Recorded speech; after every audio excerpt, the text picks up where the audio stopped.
Breaking news po mga kababayan. Naku po, bending dalo na. School bukol. Pinatalsik na po si SP Cayetano. Ngayon po ang bagong chairman ng Blue Ribbon Committee, si Bending Dalo, Erwin Tulfo mga kababayan ko. Pagkatapos po ng session kanina na talagang pinagbotohan po ng 12 na senador at ang bumaliktad si Chis Escudero mga kababayan ko. So ngayon po, matinding gulo ito mga kababayan. Hindi na matutuloy ang pag-iimbestiga at yung pag-i-invite ng mga witness bukas. Yung mga iimbestigahan gaya nila Martin Romualdez at yung mga 18 Marines at si Saldico. Tila na 11 tayo mga kababayan. Naku po, ano na ang mangyayari? Gulo na ba talaga ito? People power na ba? At itong Bending Dalo, Erwin Tulfo, na talagang walang alam sa batas, ay ang bagong hahawak ng pag-iimbestiga ng Blue Ribbon Committee. Nako po mga kababayan, ito na, ang pasabog na ito. Nakakagulat. Talagang wala nang hustisya. Hinarang talaga nila na 11 ang taong bayan, na 11 tayo mga kababayan ko. Grabe na talaga. Great days po. They blatantly disregard the rule of law, the Constitution. So we have to act. And we are very fortunate that one of them, member of the majority before, Senator Chis Escudero, do not conform and do not believe in what they are fighting for.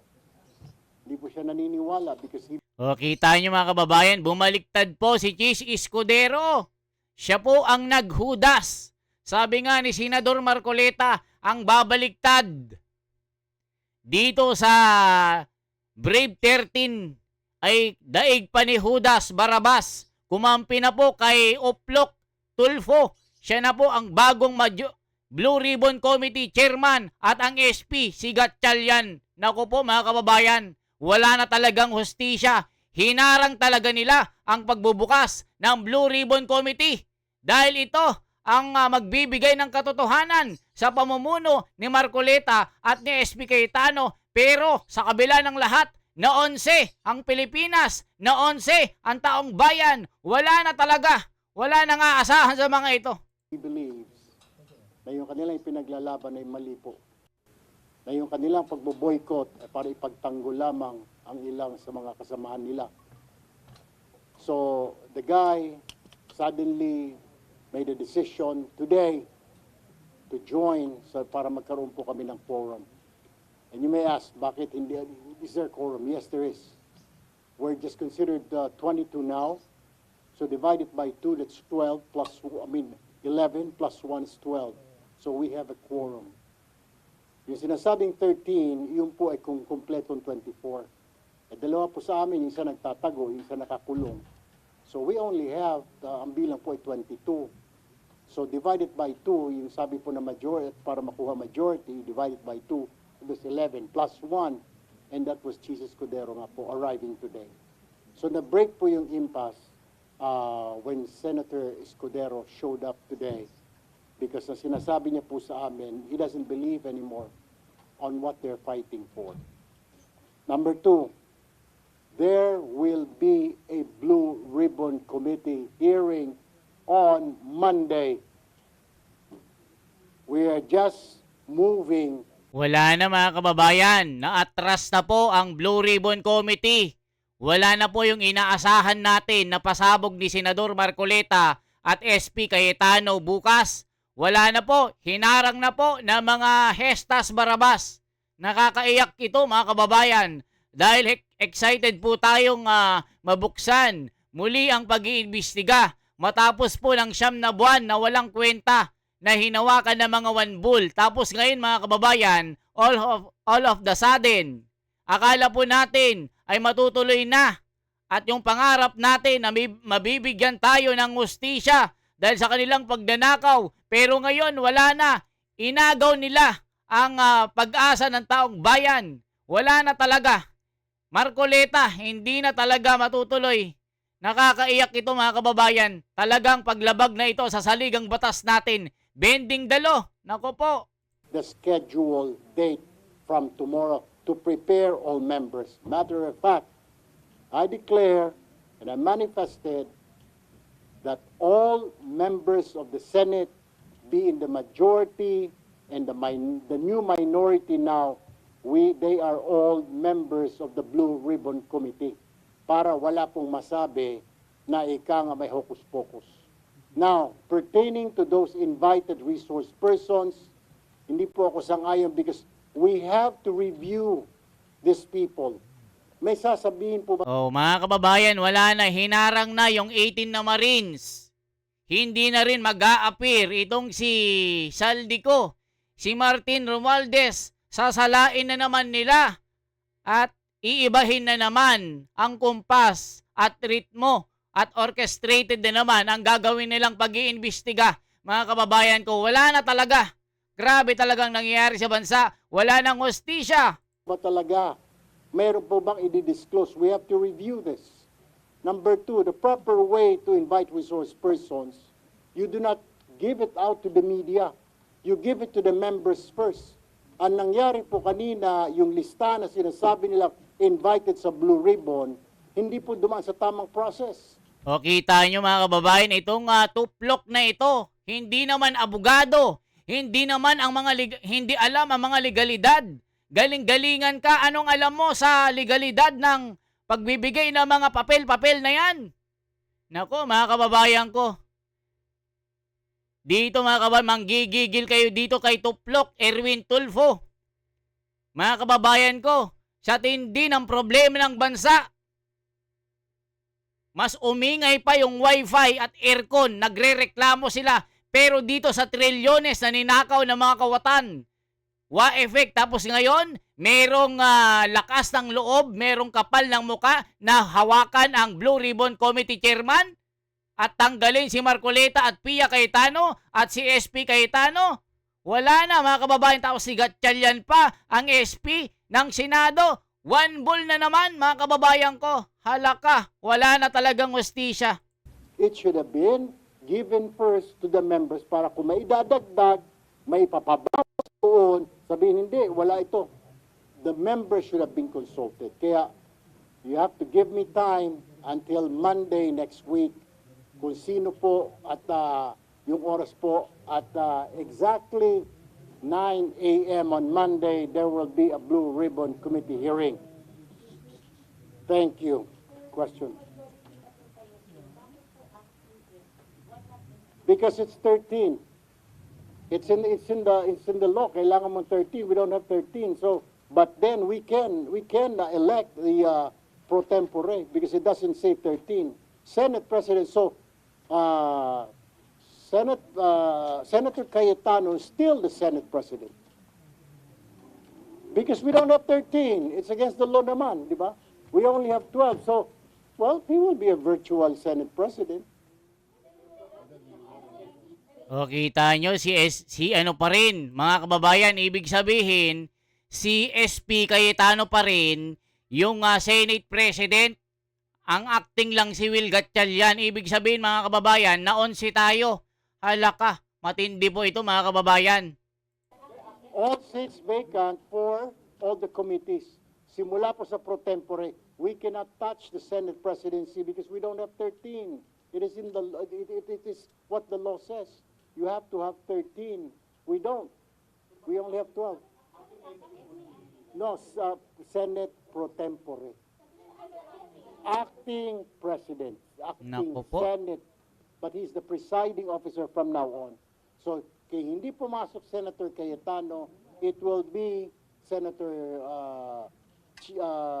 Win who will be presiding from now on. Nako po, mga kababayan, ang tindi ni Bending Dalo. Kung may lilipat pa, kung may mahimasmasan ngayon ng mga kasamahan nila, Pwede then ba I still yun? urge, we're still open. Doon po sa mga members po na majority, please join us. Ang We kapal will naman ng accept mukha with mo. open arms.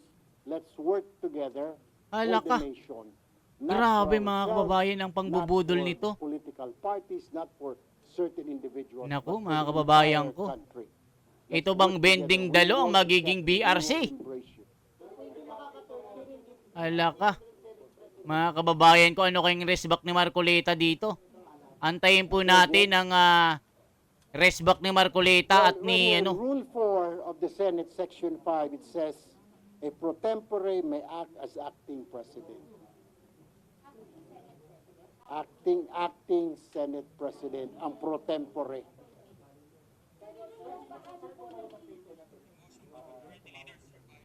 Oh, well, Senator Miggs.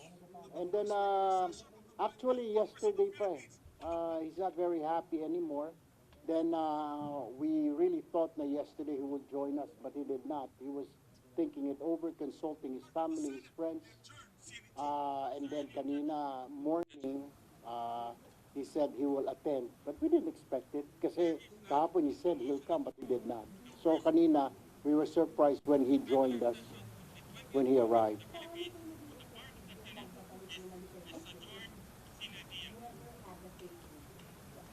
No, pag 12 po pwede kasi majority na kami. 22 because it should be 11. Divided by 2, 22 divided by 2 is 11. Plus 1, so we have 12. Not on SP. I'm sorry, not on SP. That's why we did not elect a Senate President because we'll be violating a law. We'll be violating the Constitution. Mga kababayan, pwede ba yun? Pwede bang palitan yung mga committee?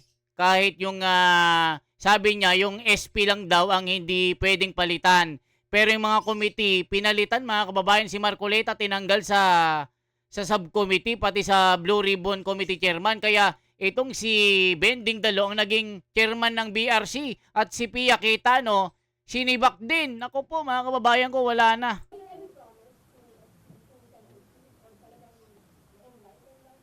He was enlightened. I mean, kaya nga po, niyakap na kanina, we were surprised because Sen Mix was already, we asked Sen Mix kanina, meron bang ikang kapalit, may sinasabi, sabi niya, wala naman. Nothing.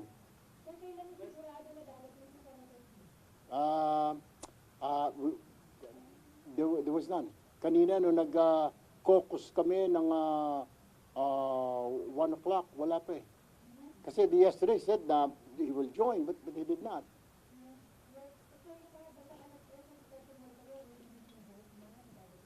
I was already preparing what to tell you guys na pag hindi na naman sila sumipot. Na I will say na bahala na ang taong bayan.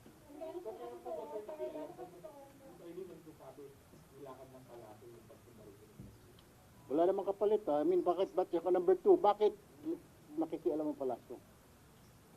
Bakit man nakikialam? I mean, this is a Senate. I mean, we're another branch of government. Diba? O, kita nyo, sabi ni Erwin Tulfo, bakit makikialam ang Senate? Kasasabi mo lang, antayin pa ba ni SP Cayetano na si Bakin siya ni BBM? Bobo! Ay, nakakagigil mga kabay, mga high blood kayo dito. Then, pag dumating siya, it's okay. I mean, we welcome him. Well, we already declared it. Kung susipot siya. Kung susipot siya.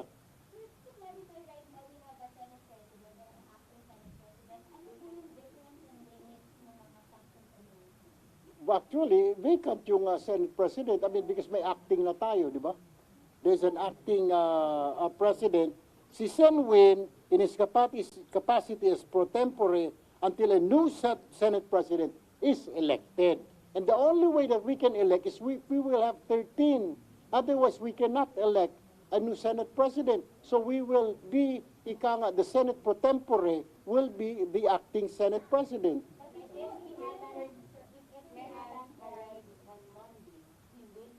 Definitely. He will preside. Yes, he will preside.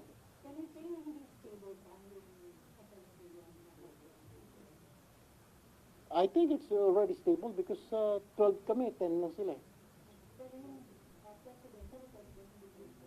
Yeah, you Senate President, yes. But what can he do? I mean, he might be a virtual president dahil majority na kami, di ba? 12 to 10.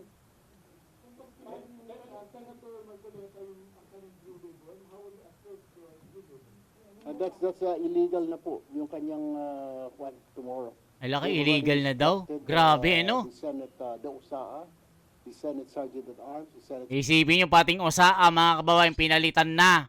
Pati si Marcoleta pinalitan na. So, ibig sabihin, pag ipinilit doon ni Marcoleta, yung kanyang posisyon, labag na sa batas. Wow, kupal! Ang galing mo, bending dalo. Pinakakupal sa mga senado. Grabe ka.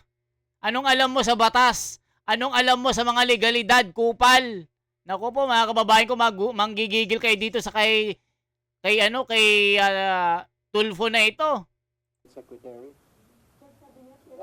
All seats vacant na po, di ba? We declared it. So, illegal na po yung gagawin niya because there's already a new Blue Ribbon chairman.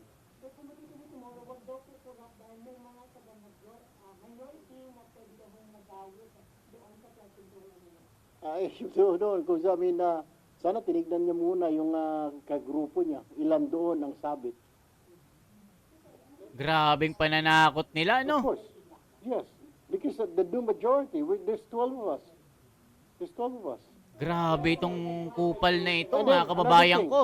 Did you hear Senator Cheese abstain? Hindi naman So he did not abstain. Doon sa mga, when we said, when Senator Wynn said na declare all seats vacant, except for the Senate presidency. Nako po, mga kababayan ko. I don't know how they will do that because there's already Naku po. instruction to the Senate Sergeant at Arms. There's a new Sergeant at Arms. They will not be. And then there will be, we're contacting now the House of Representatives that this is the Senate new majority. And even Malacanang, there's already communication. We're just waiting for the reply.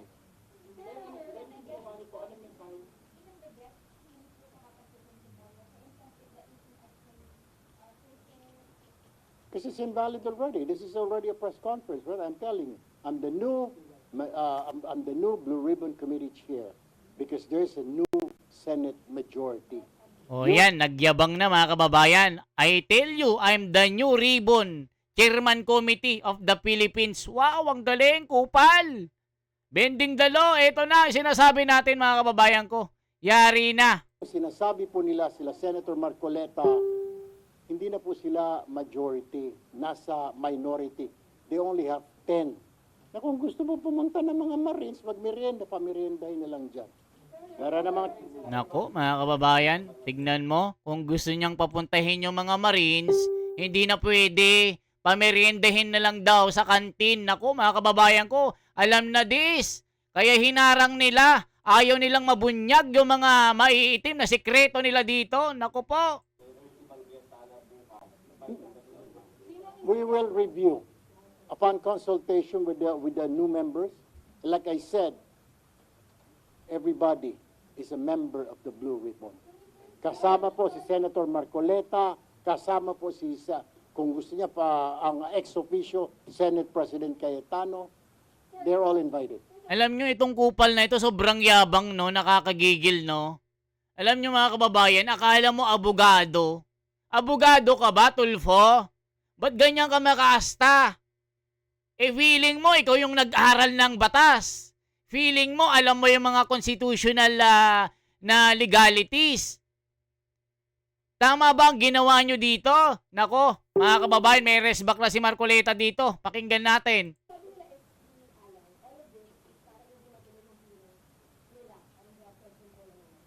Meron na ngayon, Monday, di ba?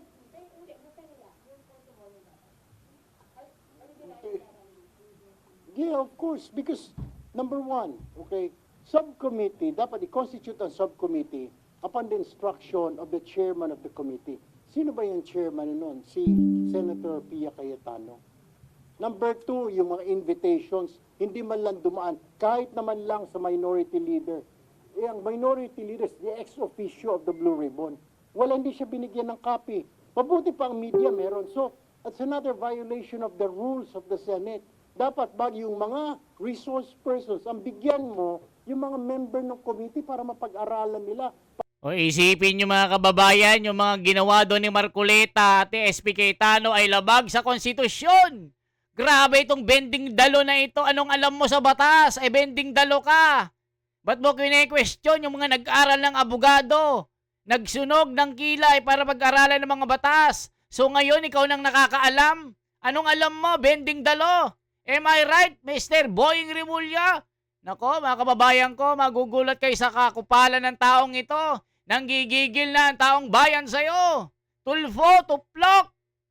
Ay nako, mga kababayan ko. Hindi daw alam ang ginagawa ni Senador Marcoleta dito at SP Cayetano. Paglabag daw sa konstitusyon.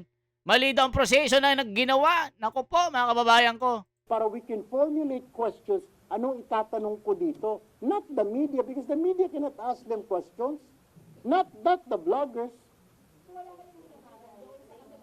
No, of course, we will look yung mga, we will still invite those people, some of those, pero we will have to, review yung list nila. Hindi yung kung sino sila, wala na pakundangan. May mga pangalan ako na hindi ko na kilala, hindi naman contractor. Sino ba yung mga yun? Nakita ko may mga 18 Marines na yun.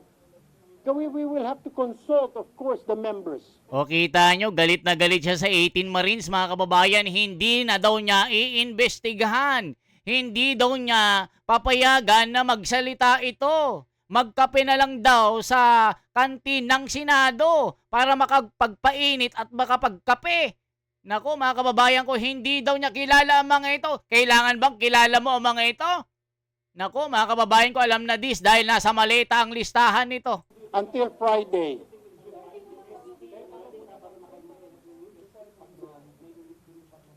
Say again? Kung may lumipat, yeah, then we can convince, then we will elect. And, I hope so.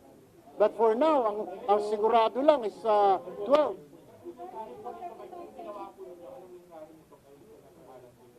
Ang mensahe, ang tao pagod na po. Ang mensahe, lahat po nadadamay, pati po ang minority na pumapasok kami, ang gulo-gulo ng Senado, wala na kayong ginawa. Nakakahiya din po, pinapasweldohan kami araw-araw. Pagkatapos 3 days, it's a violation of the Constitution. So we really have to act drastically. Ito na nga po. Kung sinasabing lang, wala silang quorum, walang bilang. Paano walang bilang? Ayan mga kababayan ko, nagyabang na si Tulfo, ang bagong chairman ng Blue Ribbon Committee. Kawalang hiyaan daw ang ginawa ng majority, nilabag ang rules ng Senado. Labag ito sa batas, kaya napilitan silang sibastahin ito mga kababayan. Nako po. There's only 22 of us now. Yung isa nagtatago, ayaw na magpakita. Sinasabi mo, sana kung magpakita, sana magpakita siya. Sana hindi siya magtatakbo sa hagdanan ulit. Mag-stay siya dito sa floor, bumoto siya. Sige, let's go. Ang yabang talaga nito mga kababayan. Tulfo, makakarma ka din balang araw. Yung ginagawa mo ngayon, hindi lahat ang panahon mo. Alam mo yung gulong ng buhay. Yung ginagawa mo, makakarma ka din. Yung ginawa mo kay Bato, mangyayari rin balang araw sa'yo sa katayuan mo. Ang yabang-yabang mo, bending dalo, sasabihan mo si Marcoleta at SP Cayetano na labag sa batas ang kanilang ginawa. Mga kababayan, kayo mag-decide dito. Naku po, mga kababayan ko, wala na talaga. Yes. Kung may warrant of arrest. If there's a warrant of arrest. Pero there's no warrant of arrest pa naman. Ongoing po yung investigation. Well, depends. It depends to the ombudsman po, di ba? Then we have to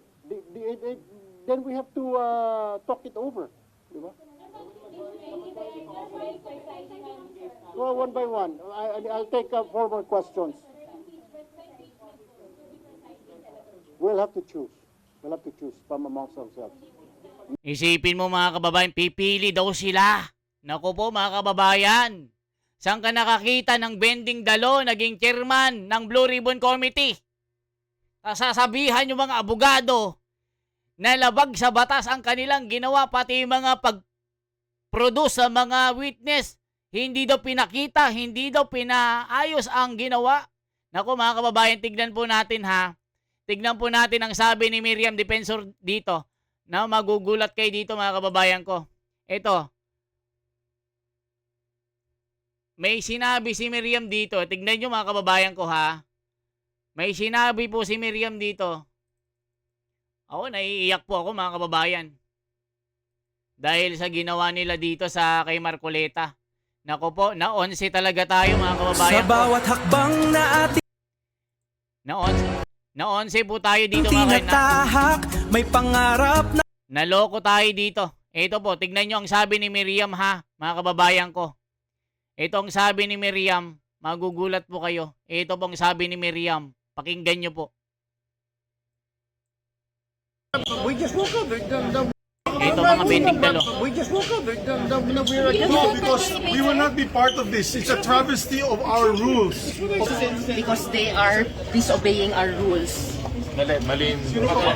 Marunong pa sila sa nag-aral ng batas. Palagi silang sasabing technicality.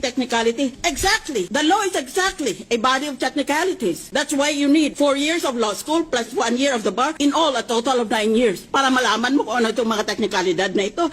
Dahil kung wala tayong mga technicalidad na iyan, wala tayong tinatawag na rule of law.